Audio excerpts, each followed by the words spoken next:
up at our show today. My name is Senya and I'd like to welcome all of you guys to the Birds of Prey Conservation Center.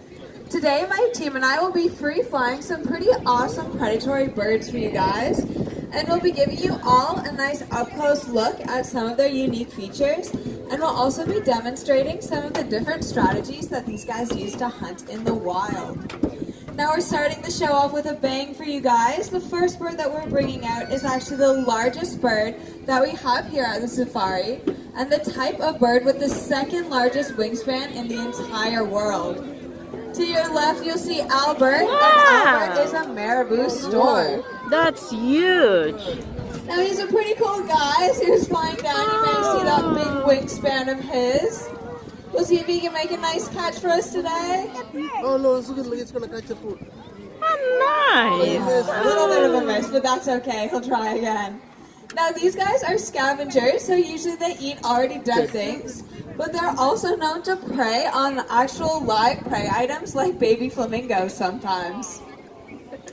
Now these guys are native to Africa, and in Africa it is quite hot, as you may imagine. So these guys actually have some special adaptations to deal with those really hot days. Now it's a little bit windy, as I mentioned. Albert has those massive wings, so it can be a little bit tough to make some good flights in those wind conditions sometimes. See if he'll join us back out here on the field.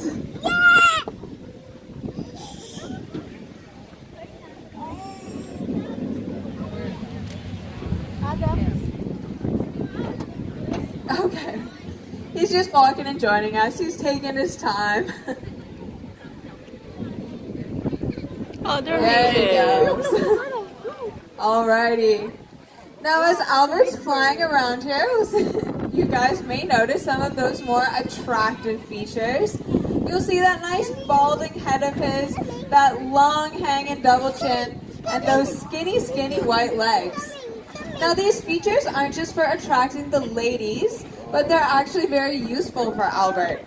That bald head is because, as I mentioned, he's a scavenger, so he's always sticking his head into the bodies of dead animals to get his meals. So if he had feathers on top of his head, all those blood and guts and bacteria would get stuck in there and could make Albert very sick. Being bald allows all of these bacteria and blood and guts to bake off in the hot African sun or be washed off in the water, so that he's able to stay healthy. Now those skinny white legs of his actually are not naturally white in color. They are in fact black. However, they do have this white appearance because Albert likes to practice a little thing called urohydrosis. Now this is just a big fancy scientific term to say that Albert likes to pee and poo all over himself. Now it sounds a little sharp talons. These birds use these feet for hunting their prey. Now this group of birds includes eagles, hawks, falcons, and owls. Our next guest is a part of that group. He'll be flying down the field to grab a snack, and he may look a little bit familiar to you guys. So if you think you know what kind of bird he is, feel free to shout it out. Yeah, these guys know. So flying down the field is Granger, and Granger is our bald eagle. Now this is actually the most common species of eagle that we have right here in Ontario, and one of two eagle species that we have in Canada. Often where we'll find these guys are at dense forests located near water, and that's because these guys love to fish. They've got a really nice sandpapery texture on their feet, so that when they use those good eyes of theirs to scan for the fish, they can swim or fly down to the water and make a quick grab that way. Now we'll be seeing if Granger can make a nice catch for us today. We'll be using this lure to mimic a fish, and we'll see if he can make a nice hunt for us. Oh, look, he's coming back. Oh, that's cute. And a nice flight from Granger. There we go. He's got it. A little bit windy for him too today. I wasn't feeling too confident with that catch. Now these birds are actually able to fly back to shore with fish that weigh up to their own body weight. So that would be about 7 to 10 pounds. But if they do end up catching a fish that's too heavy for them to fly back to shore with, they don't want to give up on that prey item that they just worked so hard to catch.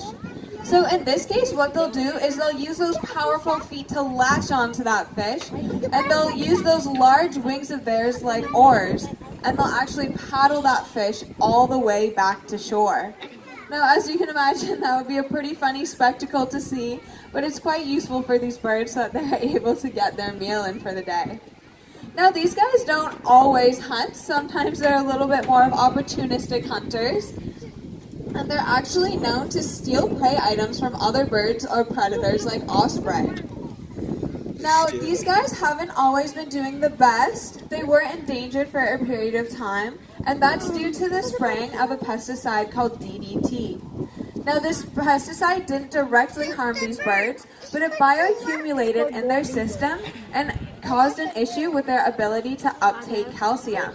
Now, as you guys know, calcium is really important for strong bones, but in birds, calcium is really important for strong eggs. So when these guys weren't able to uptake calcium, they ended up laying eggs that were so brittle that when the mother would try to sit on those eggs to incubate them, they would actually crack right under her body weight. Now, with no babies to replace the older and dying generation, the population densities dropped down to critical numbers. Thankfully, we realized DDT was the issue and banned that substance. Bald eagles were protected, and thanks to captive breeding and release programs, this population has been able to bounce back to healthy levels and was taken off of that of where do babies come from. And everyone knows it's a stork, right? Today we're joined by Storky, and he is our very own European white stork. Now, as he's flying around, you may notice that Storky usually likes to glide on the air. He doesn't flap his wings too much, and that's because these guys like to ride on thermals or hot air pockets that rise off of the ground. Now, the idea that these guys are the bringers of human babies actually has to do with their very long migration pattern. These guys make a 9-month-long migration from Europe to Africa every year, and the guys will be okay. Check? Okay. Come on in. Alrighty. Now, they may not be lions, but our next guests sometimes do get a little bit of a bad reputation. They can be thought of as an omen of death, but they're actually very good birds and very friendly, and we hope to show that with a race today. Now, before they come out, I'm going to get you guys to warm up your running muscles by running down to that stone wall and waiting there, okay? They have a much flatter foot, so hopefully they'll stay on their feet for our race today, and there won't be too much cheating by flying. So joining us down the field are Murphy and Kirby, and they are our pair of black vultures. They'll just be grabbing a quick snack before they're ready for their race. Alright guys, so do you see that T-shaped pole at the end of the field there? So that'll be the finish line, okay? And then for the race, you guys are going to stay on the left side of me, because the vultures are going to have the right side, okay? Awesome. So who's cheering for the volunteers? Okay, a little bit of support. Do we have anyone cheering for the vultures? We got some more support for the vultures. You guys are going to have to show up these birds, okay? Alrighty. They're just getting all settled up in here. The vultures are cool. A little bit longer of a snack for the other guy. We're gonna go after them. They just watch I the wish I birds. got picked. Once they're gonna do some show. There we go. Oh, next one's coming. Alrighty. Okie dokie. All the contestants are ready over here? Alrighty. Are you guys all set? Okay. I'm going to need you guys to cheer as loud as you can for your team to give them some extra juice to get through the race, okay? On your marks. Get set. Go! Volunteers seem to be taking it by a bit of a landslide. You guys absolutely killed those vultures. Good work, guys.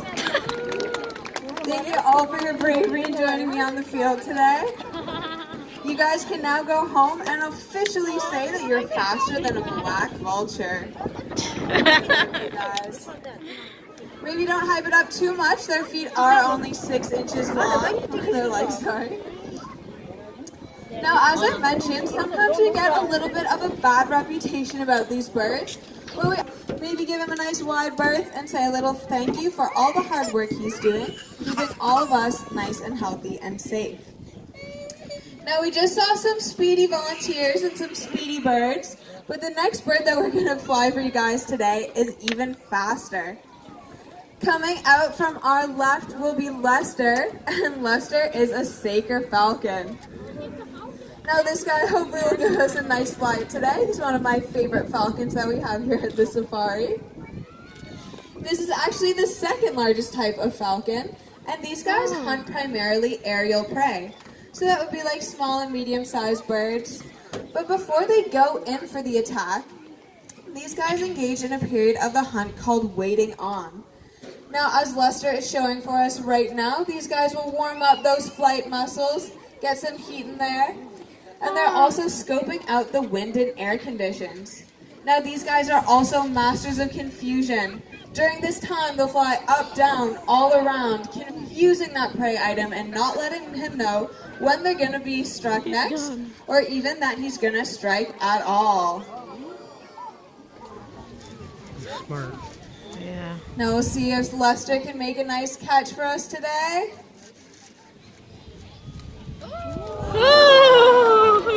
And he's got it. A good flight from Lester. Now these guys can actually reach speeds of 120 kilometers an hour while in the stoop period of their hunt.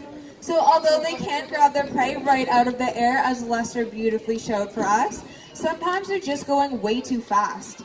In this case, what they'll do is they'll ball up those feet of theirs into little tiny fists, and they'll punch that prey item right out of the air, knocking it to the ground.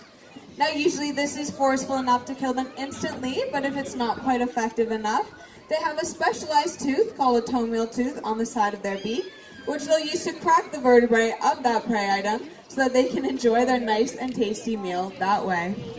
Now, here at the Conservation Center, we're currently involved in a few conservation projects, one of which is involving the eastern loggerhead shrike. Now, this is an incredibly endangered predatory songbird species that we have right here in Ontario. And with the support of all of you guys coming to safari and coming to our shows, we've actually been able to release over 1,000 individuals back into their native homes in Ontario over the past 20 years. So thank you guys all for coming and supporting us and making